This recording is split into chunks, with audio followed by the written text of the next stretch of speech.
Tukisha na fadila lochi Isha kimisusa tenga tafuwara karaki Ashara nanginu lochi Lanye tichi kuzane Samiza mfefa talu watangi Matwana nuka tenga wana Vitava kona dila lochi Tamina wange fena kushua shua Simi tuva mngetalua Dafumba kore ni yala kukua Mbama tukisha na wo Tamina wange fena kushua shua Simi tuva mngetalua Dafumba kore ni yala kukua Faye fana wanyawo Asa Fatima oka, oka, oka Sifa tukisha na natafa waja Oka, oka Yeah, Fatima kuruma oka Oka, oka Asharuda piaru no yudila lwacha Oka, oka Fayoro si ala no zane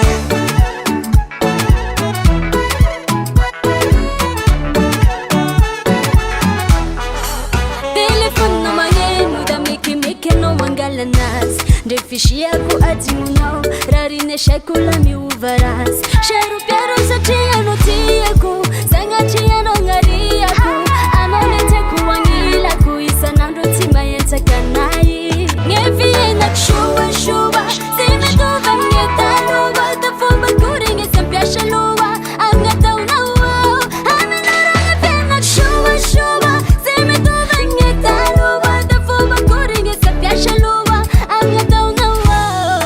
Asa Fatima woka Oka woka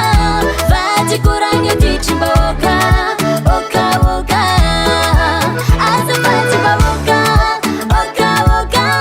Fati kurange tichimba woka Oka woka Zetika ruva umilame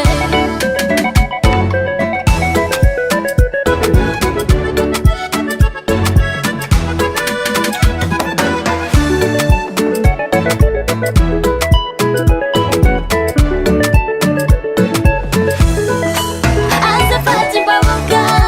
Oka woka Fati kurange tichimba woka Oka woka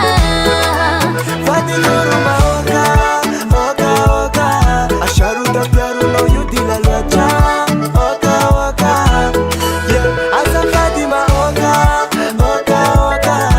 Sifa tukisha na natafa waja Oka, oka Asa Fatima woka Oka woka Fati kurange tichimba